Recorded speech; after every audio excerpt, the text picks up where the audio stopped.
Hi everyone, this is Blake Anderson, and in this video, I'm going to walk through how I shot this video at RC Water Treatment Center here in Toronto, Ontario. I shot primarily using my Blackmagic Cinema 6K camera, and I typically will shoot with my A7 IV, but I wanted to start experimenting a little more with the Blackmagic 6K. But typically for events and for other projects, I would rely heavily on my Sony a7 IV, as you're still getting, a good image in 10-bit and in, 4K. But with the Blackmagic 6K, obviously you can shoot in RAW and get a 6K image. But the trade-off often is that it's not image stabilized. So the footage, you typically want to ensure that you're getting very stable footage. And I found the Black 6K obviously doesn't have the same image stabilization that a Sony a7 IV does.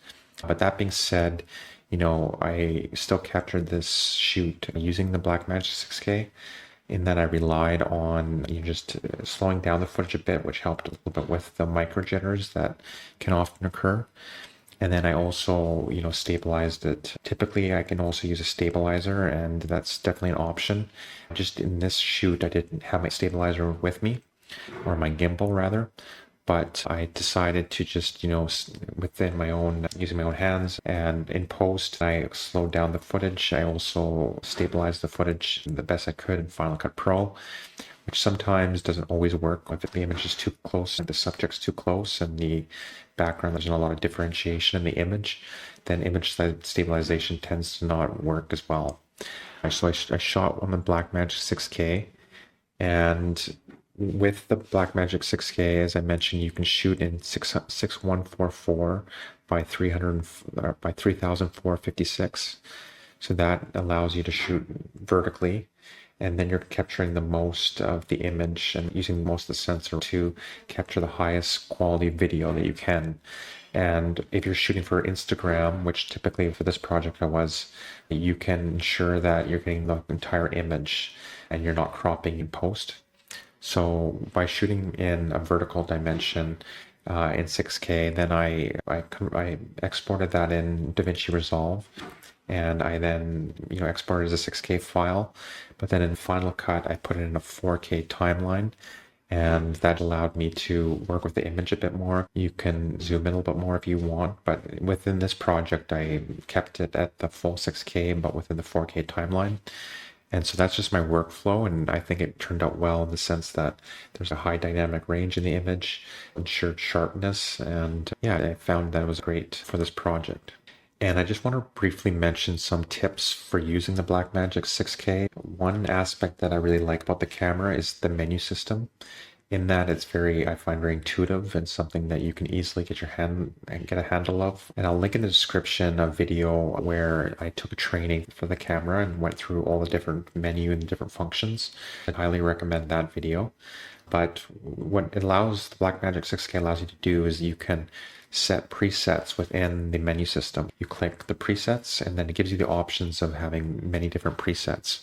And in my workflow, I have a 6K preset that shoots in 24 frames per second. And then I do that, and then I also have a 6K within 50 frames that's converted to a 24 frame timeline. So what that does is Blackmagic will automatically, once it's exported, convert it to a 24 frame timeline. And so I just like this feature as you're capturing it entirely in slow motion, and then you're slowing it down automatically in camera. And some people might want to just shoot in 50 frames or 60 frames and not convert it, but I just found my workflow that it worked. So another preset I have is shooting. The thing about Blackmagic is you can shoot in 50 frames in 6K, but you unfortunately can't shoot in 60 frames. But you're still getting a slowed down image to a 24 frame timeline. So I do like that option. But when I have my third preset is that she can shoot in 4K on the Blackmagic and convert it to a 60 frame file. So that's another preset option I do. And then I also have options for 120 frames for a 2K file. Then I also go ProRes. I have ProRes in 4K, with HQ. So it's using 422 ProRes. That can be a good option in case you want to shoot. You get a little bit of a smaller file and you're still getting, ProRes high quality. So definitely there's many different features of this camera, and I just wanted to highlight that it allows you to, with these presets, simply go between your menus and not have to configure it when you're on set or shooting. It's hard sometimes to go into all those navigations and you don't really want to be distracted in that way. So I find the Blackmagic 6K is great for setting up those presets. That way you can quickly get at your menu system.